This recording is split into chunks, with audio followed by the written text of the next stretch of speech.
Assalamualaikum warahmatullahi wabarakatuh. Alhamdulillahirabbil alamin wa bihi nasta'inu ala umuri dunya waddin. Wassalatu wassalamu ala asrafil anbiya'i wal mursalin sayyidina wa maulana Muhammad wa ala ali sayyidina Muhammad amma ba'du. Rabbi shrah li sadri wa yassir li amri wahlul 'uqdatam min lisani yafqahu qawli. Halo sobat hebat Matra Surba, kembali lagi dalam kanal YouTube MTS Surya Buana dalam acara Mimbar Ramadan. Pada kesempatan kali ini saya akan mencoba menyampaikan tentang adab dan kesunahan dalam berpuasa. Sebagai umat muslim, kita pasti ingin bahwa puasa yang kita jalankan itu mendapatkan kesempurnaan. Nah, dalam mendapatkan kesempurnaan tersebut, alangkah baiknya bahwa kita menjalankan apa saja adab-adab dan kesunahan yang ada dalam berpuasa. Kurang lebih ada 3 poin penting dalam kesunahan ini. Yang pertama terkait makan sahur. Nah, dalam suatu riwayat, hadis yang diriwayatkan oleh Imam Bukhari dan Imam Muslim, disebutkan bahwa Rasul pernah bersabda, makanlah sahur karena di dalam sahur itu ada keberkahan. Keberkahan itu adalah sesuatu yang tidak terlihat, tapi bisa kita rasakan. Contohnya seperti apa? Seperti kita menjadi lebih giat beribadah, kemudian susah untuk bermaksiat. Nah, itu adalah salah satu bentuk dari keberkahan. Kalaupun sekiranya misalkan kita belum terbiasa atau katakanlah malas dalam melaksanakan sahur, minimal kita bisa menyediakan segelas air di samping tempat tidur kita, sehingga nanti kalaupun kita malas untuk makan dan sebagainya, kita tetap mendapatkan kesunahan makan sahur dengan minum segelas air. Nah, dan semoga dengan keberkahan ketika kita tadi minum segelas air saja, untuk berikut-berikutnya semoga kita sudah tidak lagi malas untuk makan sahur. Kemudian dalam riwayat lain juga disebutkan bahwa sahur ini adalah salah satu pembeda dari umat-umat sebelumnya yang diperintahkan untuk berpuasa. Jadi kalau di umat sebelumnya itu tidak ada yang namanya kesunahan dalam sahur, tapi di umatnya Kanjeng Nabi ini kita disunahkan untuk makan sahur. Kenapa? Karena Islam itu kan agama yang rahmatan lil alamin. Artinya Islam itu sebenarnya indah, mudah, tidak mempersulit siapapun pemeluknya.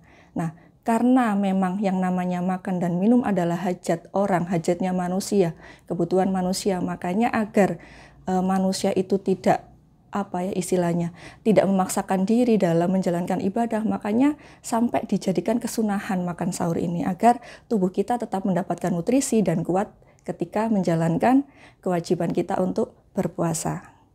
Kemudian dalam riwayat lain juga disebutkan bahwa Allah dan malaikat itu mendoakan seseorang yang melaksanakan sahur. Kemudian yang terakhir adalah kesunahan dalam mengakhirkan makan sahur. Suatu ketika sahabat Anas ditanya, wahai sahabat Anas, seberapa dekat sih jarak antara Rasul terakhir untuk makan sahur, untuk kemudian beliau mengimami sholat subuh? Kemudian sahabat Anas menjawab bahwa jarak antara Rasul mengakhirkan makan sahur dan kemudian beliau mengimami sholat subuh itu adalah selama seseorang membaca 50 ayat Al-Quran. Jadi kalau kita kisarkan waktunya itu sekitar 10 menit.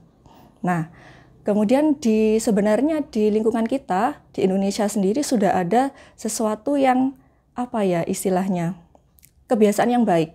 Apa itu? Imsak. Nah, kalau kita sering mendengar biasanya di masjid-masjid itu ada yang bagian mengumandangkan azan dan sebagainya atau takmirnya, biasanya menyerukan imsak, dan imsak itu diserukan sekitar 10 menit. Lah, ini sebenarnya mengambil dari itu tadi, hadis tersebut, bahwa dalam 10 menit itu kita diminta untuk berhati-hati. Jadi sebelum sholat subuh jaraknya adalah 10 menit untuk kita mengakhirkan sahur kita.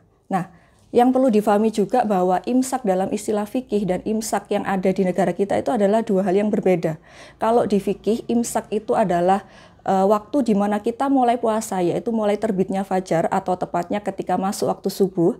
Tapi kalau imsak di negara kita itu istilah untuk kita sudah harus mulai berhati-hati. Artinya setelah 10 menit menjelang Maksudnya waktu subuh kita itu kalau misalkan kita masih makan, ya enggak apa-apa diselesaikan dulu makannya, kemudian segera kita bersiap untuk menghadapi puasa. Dengan misalkan setelah itu kita berkumur atau kemudian menggosok gigi, artinya ketika subuh itu datang kita sudah benar-benar siap untuk melaksanakan puasa. Jadi Masya Allah sekali bahwa di adat kita ini kita sudah diminta untuk benar-benar mempersiapkan.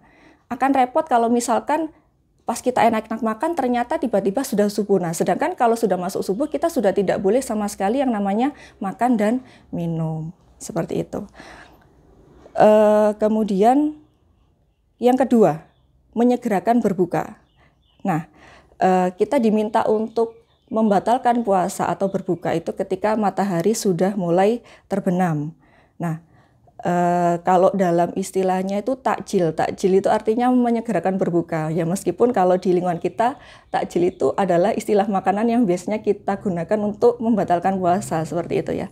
Nah, padahal takjil sebenarnya kalau dalam arti bahasa itu artinya adalah mempercepat atau menyegerakan berbuka. Tapi Bapak esensinya adalah sama gitu ya. Intinya sesuatu yang kita gunakan untuk menyegerakan atau melaksanakan buka puasa.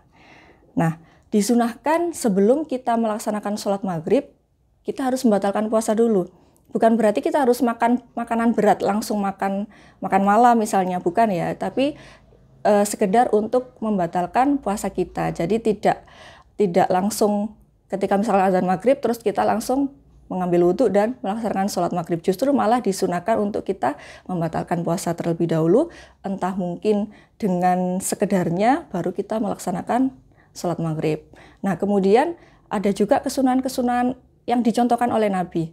Apa itu? Yang untuk bisa berbuka, yaitu rutop atau kurma yang masih segar. Kalaupun kita kesulitan mencari rutop, kita bisa menggantinya dengan kurma. Jadi kesunahan berikutnya selain rutop adalah kurma. Kalau tidak ada bagaimana? Bisa dengan segelas air. Kalau tidak ada bagaimana? Ya seadanya. Intinya sebelum kita melaksanakan sholat maghrib, alangkah baiknya kita membatalkan puasa terlebih dahulu. Nah, itu adalah salah satu hadis yang diriwayatkan oleh Imam Tirmidzi. Kemudian di dalam waktu berbuka itu adalah waktu yang mustajab dalam berdoa. Jadi selain tadi di waktu sahur, itu ketika kita berbuka, itu juga adalah salah satu waktu yang mustajab untuk kita berdoa, entah itu hajat kita untuk dunia maupun akhirat. Nah, ada beberapa hadis yang meriwayatkan bahwa tidak akan tertolak doa bagi orang yang berpuasa sampai ia berbuka.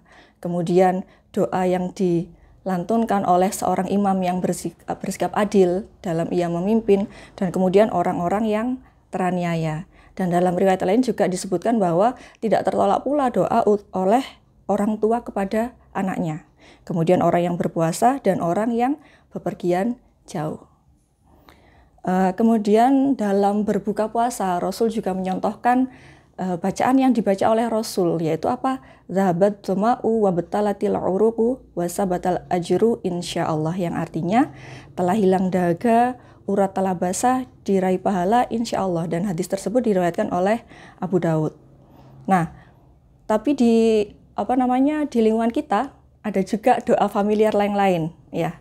Ada Allahumma laka sumtu wa bika amantu wa ala rizkika aftartu birahmatika ya arhamar rahimin. Nah, memang doa tersebut bukan langsung dari Nabi, artinya memang bukan hadis. Kalau kita mengatakan bahwa itu dari hadis, memang keliru ya. Jadi kalau yang hadis itu yang pertama tadi. Tapi bagaimana dengan doa yang kedua tadi? Sama-sama baiknya. Jadi doa tersebut itu adalah doa yang diramu oleh para ulama yang dikutip dari bacaan Quran dan juga hadis. Coba kita telah satu persatu. Allahumma, ya Allah, laka sumtu, hanya kepadamu aku berpuasa. Wa bika amantu, dan hanya kepadamu aku beriman. Wa ala rizkika aftartu, dan atas rizkimu aku berbuka.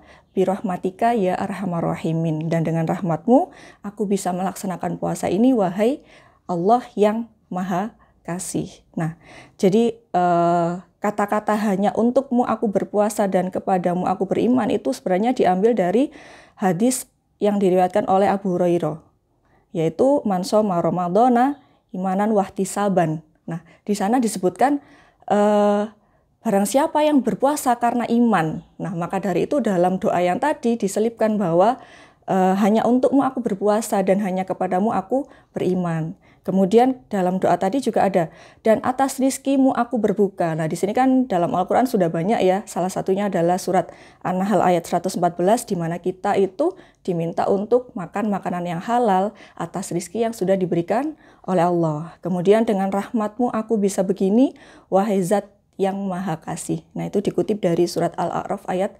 151, di mana di situ adalah bentuk iktiraf atau pengakuan kita kepada Allah bahwa Allah itu yang maha kasih sayang.